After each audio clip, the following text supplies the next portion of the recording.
a primeira ideia vem de várias revoluções. Uma delas é a chamada Revolução Gloriosa em 1688, tá?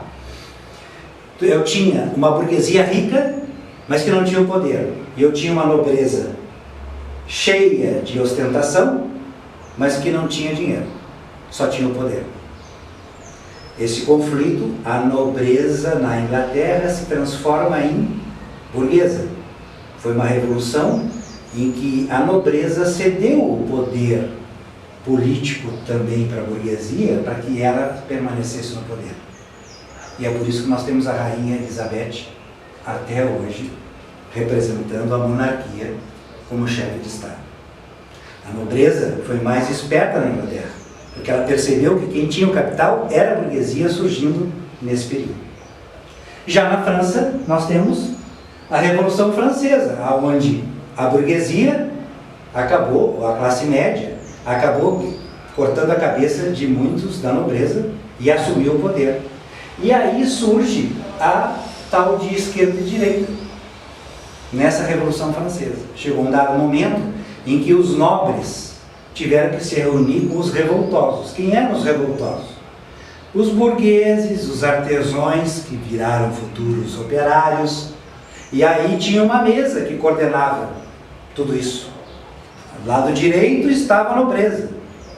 E do lado esquerdo estavam os que estavam revoltados para poder discutir. E aí surge a ideia de voto. Quando não se tinha consenso, em vez de ir para a guerra, eu tinha que ter o voto. O voto foi muito importante sempre, mas ele é uma coisa muito antiga. Até na Grécia já praticava também voto. O voto é toda vez que eu quero dirimir um conflito. Como eu não tenho consenso, a nobreza queria uma coisa e os que não eram nobres queriam outra, eu estabeleço o voto para dirimir qualquer dúvida. A maioria vence.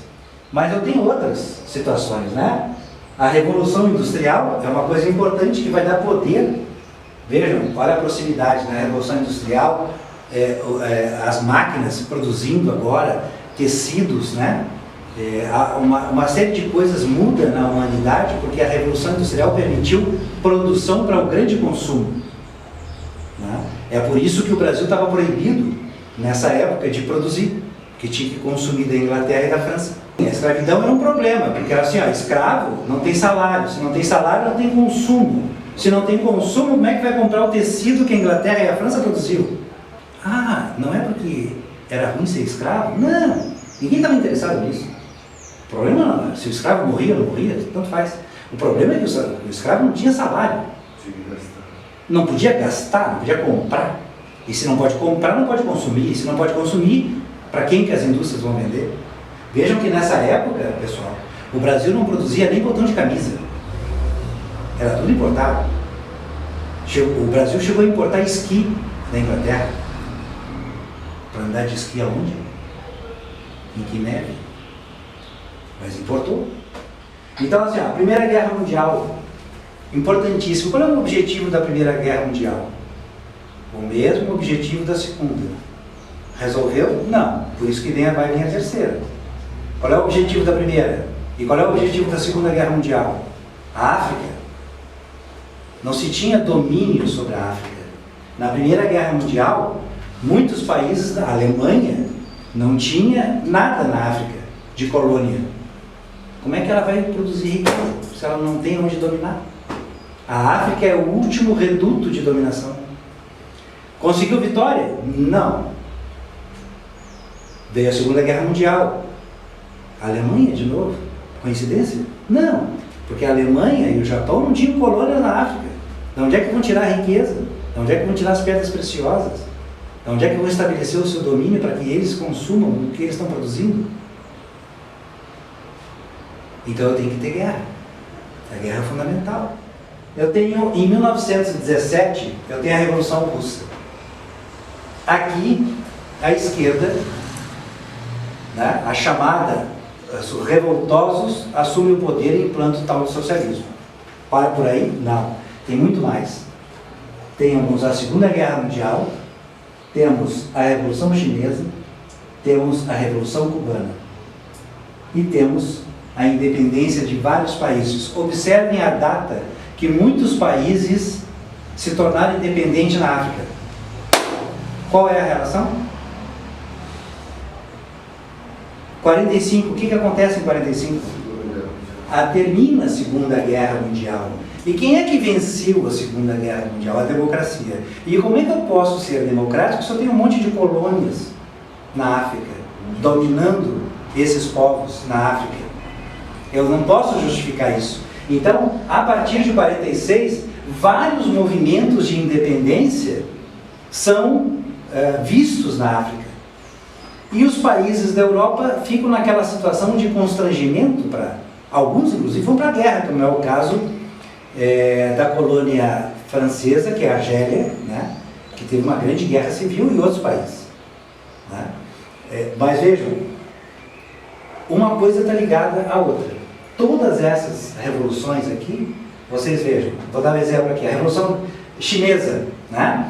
Lá tinha um cara chamado Chiang Kai-shek, que era o presidente chinês, corrupto, até as guampas do bicho. Mas aí, eles foram invadidos pelo Japão, em 39. Foram invadidos pelo Japão.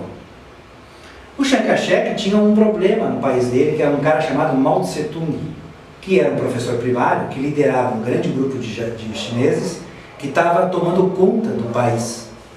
Guerrilha. E aí, o que ele fez? Ele chamou o Mao Tse-tung e disse, vamos fazer uma aliança, porque o Japão aqui invadiu a China, vamos combater esse invasor. Eu tenho um inimigo maior, o inimigo do meu inimigo é meu amigo. Então eu chamei o meu inimigo para combater o inimigo maior, que era o Japão, que sempre quis a Manchúria, que fica próximo do Japão ali. Certo? O que aconteceu? A corrupção era deslavada na China, as armas que iam para a China se defender do Japão caíam muitas vezes na mão de Mao Tse-tung. Mao Tse-tung avançou e quando terminou a guerra, ele conseguiu tomar o poder na China. E aí vem a Revolução Chinesa. Revolução Cubana em 59, Cuba era um quintal dos Estados Unidos, então Fidel, através da guerrilha, e nós temos essa independência de vários países.